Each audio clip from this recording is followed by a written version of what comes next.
her. And she repaid you by treating you like an embarrassment. Setting boundaries isn't punishment. It's survival. We talked until the restaurant closed. Diana told me about her career as a literature professor, about her 2 sons who lived across the country, about her decision to spend her retirement traveling and taking photographs. I spent so many years living for other people, she said. Being a wife, a mother, a teacher, all wonderful roles, but somewhere along the way, I forgot to be Diana. Just Diana. When Harold died, I realized I couldn't wait anymore. Life is too short and too precious. Her words resonated deep in my soul. Standing at the edge. The next morning, our group stood at the edge of the Grand Canyon as the sun rose. The sky turned pink and gold, painting the ancient rock formations in breathtaking colors. The canyon stretched before us, vast and timeless and humbling. I had seen pictures of the Grand Canyon my whole life, but nothing prepared me for the reality. The sheer size of it, the depth, the way millions of years of geological history lay exposed in layers of red and orange and brown stone. It puts things in perspective, doesn't it? Diana said beside me, her camera clicking as she captured the moment. What do you mean? I asked. All our human problems seem so small compared to this, she explained, gesturing at the canyon. This has been here for millions of years. It will be here for millions more. Our lives are just tiny moments in the grand scheme of things. So why waste those moments being unhappy? Why spend our precious time living for people who don't appreciate us? Tears filled my eyes as I stared at the canyon. She was right. The wedding, Rebecca's cruelty, the years of sacrifice and disappointment, they were all just moments. Small moments in a vast universe. I had the power to choose what came next. The phone call. That evening, back at the hotel, I finally called Rebecca. She answered on the first ring. On the drive to the Grand Canyon, I felt nervous. I had never traveled alone before. Thomas and I had taken a few trips when Rebecca was young, but after he died, there was never time or money for travel. This was completely new territory.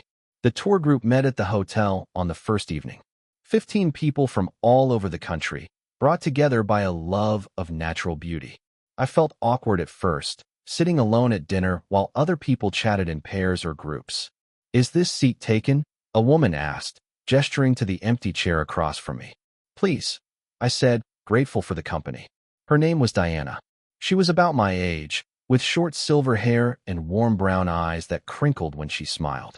She wore a University of Oregon sweatshirt and had a professional camera hanging around her neck. First time at the Grand Canyon? She asked.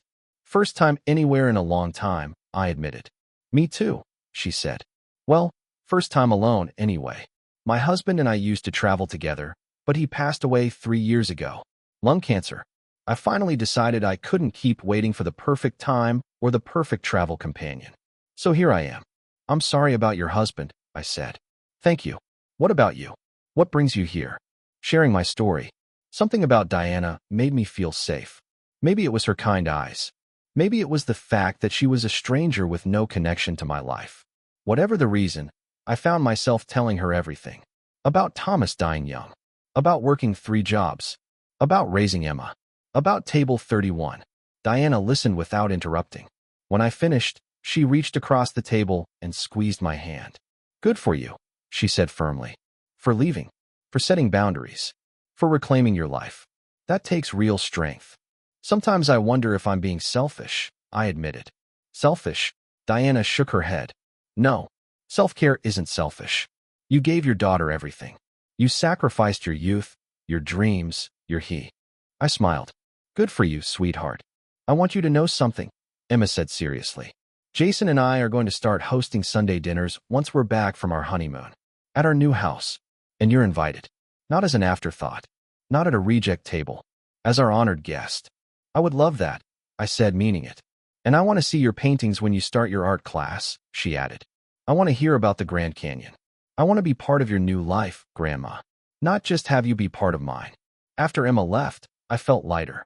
Whatever happened with Rebecca, I knew my relationship with Emma was still strong. Maybe even stronger now. The art class. Tuesday evening arrived, and I went to my first watercolor painting class at the community college. The classroom smelled of paint and paper. 15 other students sat at easels, ranging in age from teenagers to seniors older than me. The instructor was a gentle man named Marcus. He had gray dreadlocks pulled back in a ponytail and paint stains on his jeans. His smile was warm and encouraging. "Welcome, everyone," he said.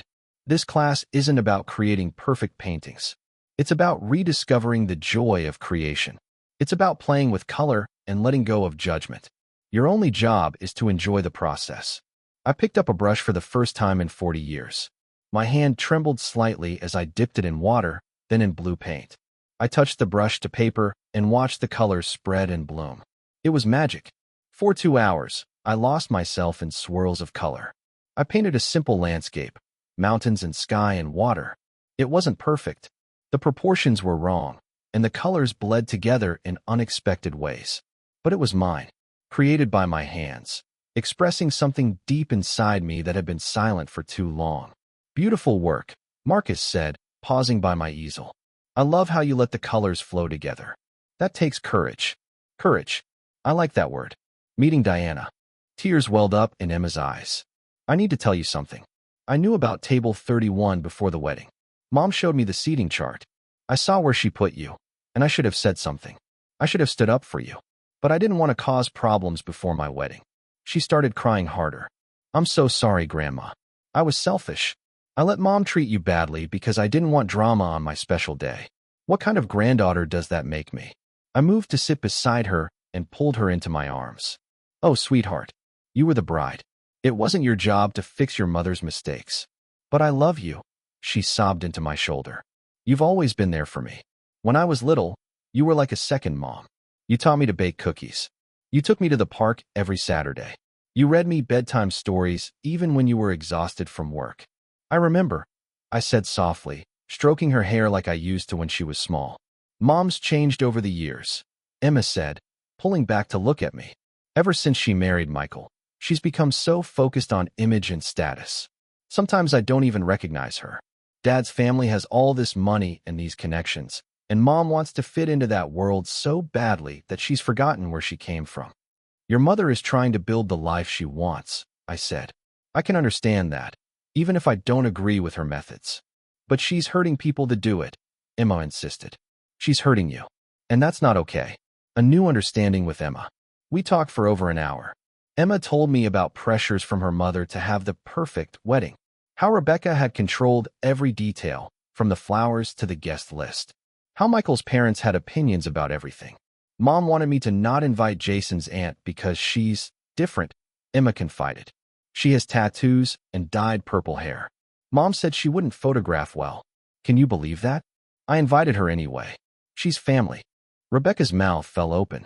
"You're going on vacation? By yourself?" "Yes. It's something I've always wanted to do." She shook her head in disbelief. "I don't even know who you are anymore." "Maybe," I said softly. "You never really did." Emma's visit. That afternoon, Emma knocked on my door. Her eyes were red from crying, and she looked worried. Unlike her mother, Emma's concern seemed genuine. "Grandma Maggie," she said, hugging me tightly. "Mom said you two had a fight. She's really upset." I invited her inside and made us both tea, the way we used to when she was little and would visit me after school.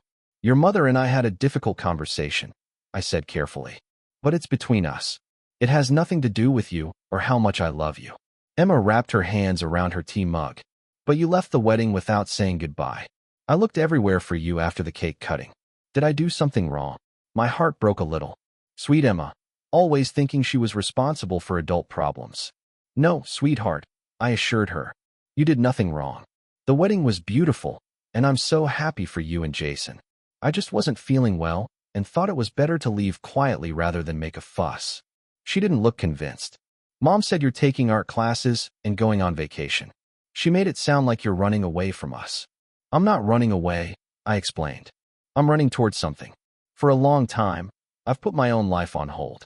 Now I'm ready to do things I've always dreamed of. That doesn't mean I love you any less." Emma nodded slowly. "I saw where Mom put your seat at the wedding. Table 31. That wasn't fair, Grandma." So she had noticed.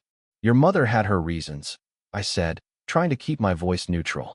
"Her reasons were wrong," Emma said firmly. "You should have been at the main table with us. You're my grandmother. You helped raise me. You were more important than half the people Mom invited. Emma's revelation. Her words hung in the air between us. At least she was finally being honest.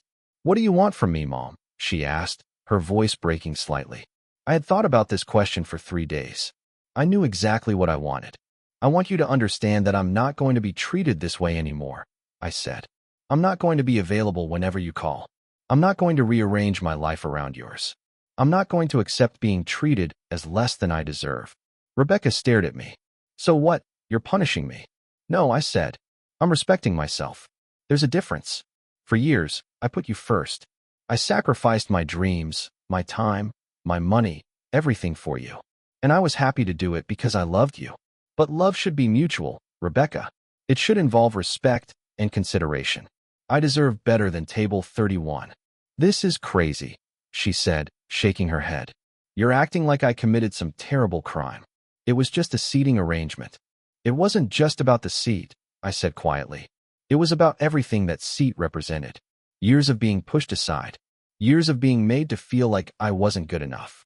Years of giving everything and receiving nothing but judgment in return. Rebecca picked up her coffee cup. I need to go. The caterer is coming to pick up the leftover supplies. Some of us have responsibilities.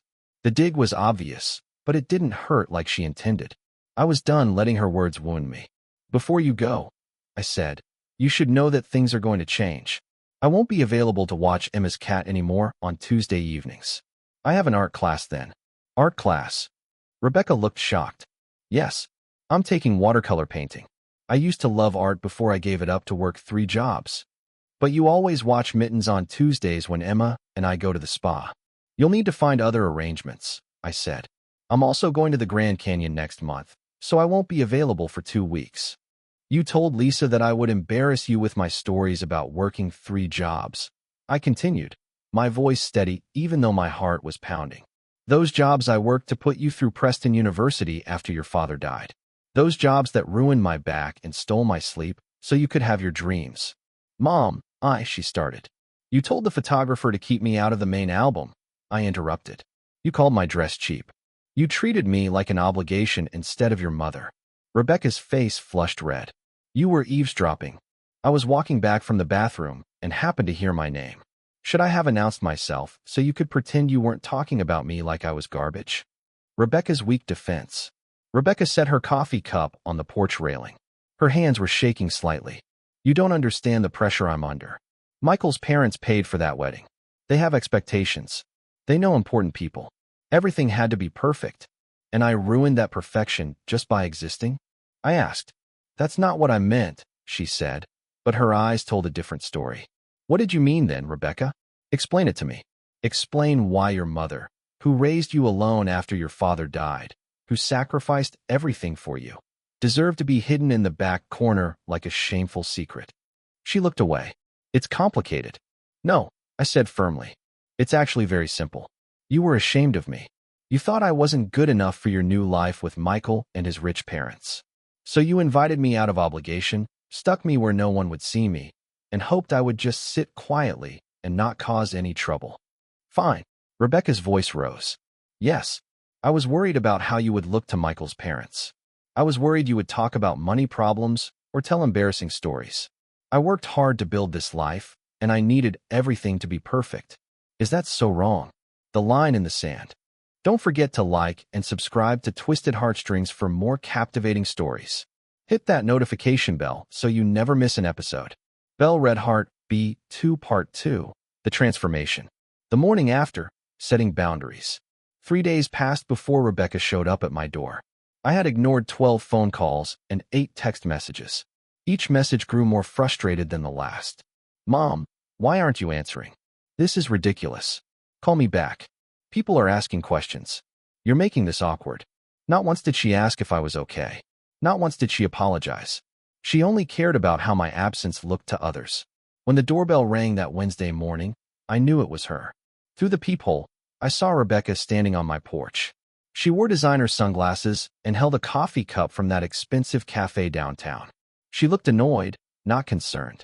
I took a deep breath and opened the door, but I did not step aside to let her in like I normally would have. Mom, she said, her voice tight. Finally. Why haven't you been answering your phone? I've been busy, I replied simply. She stared at me like I had spoken a foreign language. Busy doing what? You left the wedding without saying goodbye to anyone. Michael's mother asked about you. Do you know how embarrassing that was? The truth comes out. Something inside me snapped. The old Margaret would have apologized immediately, would have made excuses, would have smoothed everything over. But that woman died at table 31. Embarrassing? I said quietly. You want to talk about embarrassing, Rebecca? She shifted uncomfortably. What's that supposed to mean? I heard you, I said. In the office at the wedding. Talking to Lisa about how you hid me at table 31. About how Michael wanted to not invite me at all. About how I don't fit your perfect image. The color drained from Rebecca's face. Her mouth opened, but no words came out. Not, are you okay? Not, I'm worried about you. Just concerned about what Michael's parents thought. I set the phone aside without responding. I opened my laptop and searched for art classes at the community college. Before Thomas died, I loved to paint. But I gave it up because there was no time, no money, no space in my life for anything except taking care of others. I found a watercolor painting class that started next Tuesday. I enrolled immediately. Then I searched for travel destinations. Places I had always wanted to see but never thought I could. The Grand Canyon, Yellowstone National Park, the coast of Maine. I booked a trip to the Grand Canyon for the following month. A 7-day tour, traveling alone. The old Margaret would never have done this. But the new Margaret, the one born at table 31, was ready. As I planned my new life, I realized something important. The wedding was not my ending. It was my beginning. Rebecca had tried to make me invisible. Instead, she had set me free. With one last look at the beautiful ballroom where my family celebrated without me, I walked out the side door. No one noticed. No one cared. The drive home and the promise. I drove home through dark streets, alone in my car. But I did not cry. The tears would not come. Instead, I felt something cold and clear settle over me like armor. For decades, I had put Rebecca first. I worked 3 jobs to pay for her education. I raised her daughter when she needed help. I accepted being pushed aside again and again. And this was my reward? Being hidden at table 31? Being called an embarrassment? No, this would not stand. When I got home, I did not collapse in tears like the old Margaret would have done. Instead, I went to my desk and pulled out a notebook. On the first page, I wrote, my new life. If Rebecca wanted to exclude me from her perfect family image, then I would be exactly what she feared, absent. For too many years, I had lived only for others. I had no hobbies except helping Rebecca. I had no friends except Rebecca's friends. I had no dreams except Rebecca's dreams. That ended tonight. I would reclaim my life. I would find my own happiness. I would show them all that Margaret Hayes was more than just a convenient helper, more than just an embarrassment to be hidden away. The first morning of freedom. My phone rang early the next morning. Rebecca's name flashed on the screen. I stared at it, remembering her voice from last night. She doesn't fit the image we've built. For the first time in my life, I let her call go to voicemail. It felt like taking my first full breath in years. Small, but powerful. A tiny act of rebellion that meant everything. I made coffee and sat at my kitchen table. Sunlight streamed through the window. Outside, birds were singing. The world looked different somehow. Brighter. Full of possibility. My phone buzzed. A text from Rebecca. Mom, where did you go? Michael's parents noticed you were missing during the cake cutting. Call me. During dinner, I needed to use the restroom. On my way back, I passed a small office being used to store coats and purses. The door was open slightly, and I heard voices inside. Rebecca's voice. And her friend Lisa. I still can't believe you put her way back there, Lisa said, her voice slightly drunk from champagne. At table 31. What was I supposed to do? Rebecca replied. Put her at the main table so she could embarrass us with her old stories about working 3 jobs? Michael's parents would have been horrified. But she's your mother, Becca. And I invited her, didn't I? That was hard enough. Michael wanted to skip inviting her completely. He said she doesn't fit the image we've built. But I knew that would cause too much drama. This way is better. She's technically here, but she's not in the way. What about the photos? I already talked to the photographer, Rebecca said. Just a few pictures with her, separate from the main album. Michael's parents are paying $20,000 for this wedding. They don't want pictures ruined by someone in a discount dress. The world spun around me. My legs felt weak. My heart felt like it was breaking into 1,000 pieces. My own daughter, my own child, whom I had sacrificed everything for. She called me an embarrassment. She wanted to hide me. She thought my dress was cheap and my stories were shameful. The silent exit. I walked back to table 31 in a daze. My face was calm, but inside I was screaming. I sat down and stared at my plate, unable to eat. Rebecca's words played over and over in my mind. She doesn't fit the image we've built. Michael wanted to skip inviting her completely. Pictures ruined by someone in a discount dress. When dinner ended and the dancing began, I made my decision. I picked up my purse. I walked to the gift table and placed my check there, $5,000 I had saved for a year. I placed the velvet box with my mother's pearl earrings beside it. She checked her list. Her expression changed slightly. Oh yes, Margaret Hayes. You're at table 31. Table 31, the reject table. I found table 31 at the very back of the ballroom. It was hidden behind a large decorative column. From this seat, I could barely see the altar where Emma would stand. I could not see the main table where the family would sit. I looked at the other name cards at table 31. Rebecca's former gardener. The woman who groomed their dog. Michael's father's assistant. People who were clearly invited out of obligation, not love. We were the reject table. The people who did not matter. Grandma Maggie. You came. I turned to see Emma, beautiful in her white wedding dress. Her face glowed with happiness. I stood and hugged her tightly, breathing in her perfume. Of course I came, sweetheart, I said. I wouldn't miss this for anything in the world. Emma glanced at table 31. Something flickered in her eyes. Embarrassment? Guilt? But she looked away quickly. Is your seat okay? Mom arranged all the seating. It's perfect, I lied. I would not ruin her day with my hurt feelings. She seemed relieved.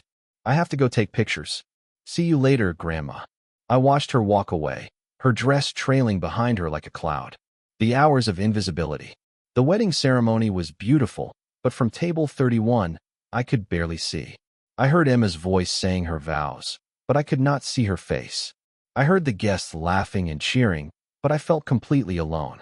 During the reception, no one came to talk to me except the other guests at table 31.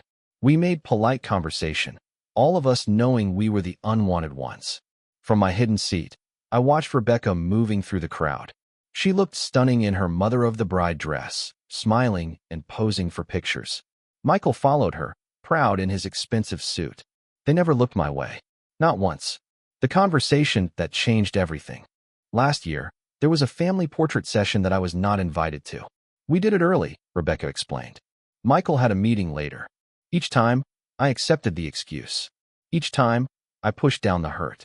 Each time, I told myself I was being too sensitive. Preparing for the wedding.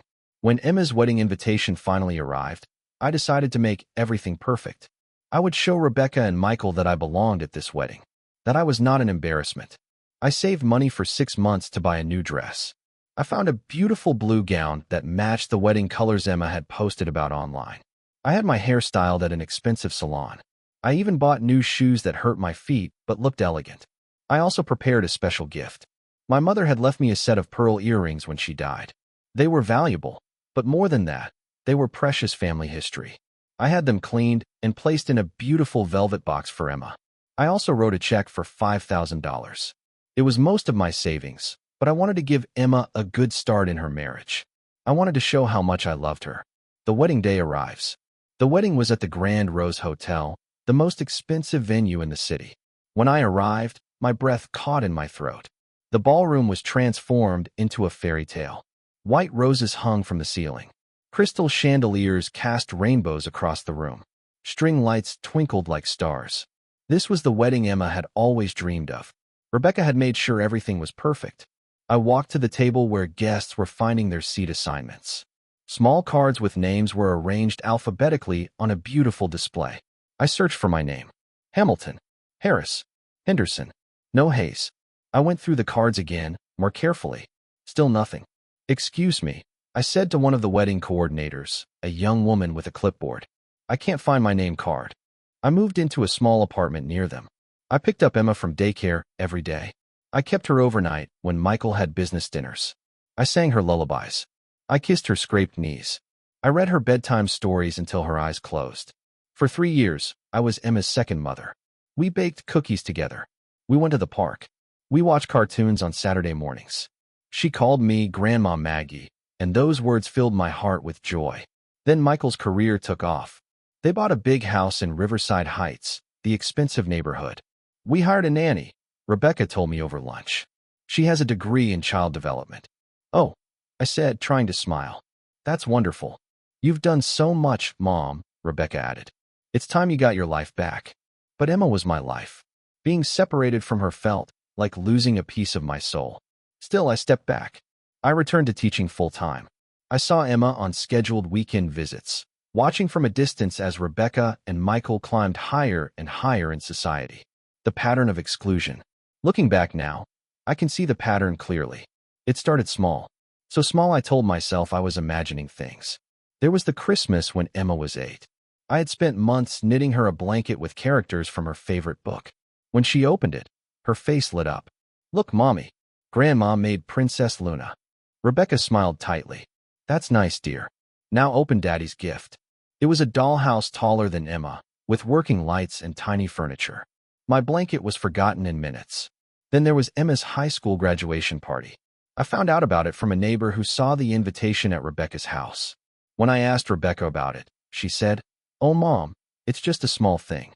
I didn't think you'd want to drive all the way here for a backyard party." But the photos on social media showed over 50 people. It was not small at all. Marco's Diner until midnight. On weekends, I cleaned offices in the downtown business district. I sold our car because I could not afford the payments. I took buses everywhere, even in the freezing winter. I wore the same 3 dresses for 2 years because every dollar went to Rebecca's education. "Mom, you look so tired," Rebecca would say when she came home for holidays. "Maybe I should transfer to State University. It's cheaper." "No," I always replied. "Your father wanted this for you. We planned for this. Nothing has changed." But everything had changed. I was exhausted. I was lonely. My body ached from working so many hours. But I kept going because that is what mothers do. We sacrifice. We give. We love without counting the cost. When Emma was born, Rebecca met Michael during her final year at Preston University. He came from money, real money. His family owned 3 car dealerships and a large house with a swimming pool. When Rebecca brought him home to meet me, I saw how she looked at our tiny apartment with new eyes. Eyes that had gotten used to marble floors and crystal chandeliers. Then Rebecca called me crying during her senior year. "Mom, I'm pregnant," she sobbed. "Michael's parents will be so angry. His father already has his whole career planned. A baby doesn't fit." I drove 3 hours in a rainstorm to reach her that night. When I arrived, she fell into my arms. "We'll figure this out together," I promised. And we did. I took time off from teaching to help Rebecca through her pregnancy. I was there when Emma was born, holding Rebecca's hand as she screamed in pain. I was there when Emma took her first breath and filled the room with her tiny cries. Michael proposed 2 months later, but I could tell his heart was not in it. His parents were upset, but they accepted the marriage because they did not want scandal. Raising Emma. "We need help with Emma," Rebecca told me when the baby was 3 months old. Just until I finished my degree. The invitation that came too late. My name is Margaret Hayes, and I am 67 years old. For most of my life, I believed that family meant everything. I thought the love I poured into my daughter and granddaughter would always be returned. I was wrong. It started with a simple envelope.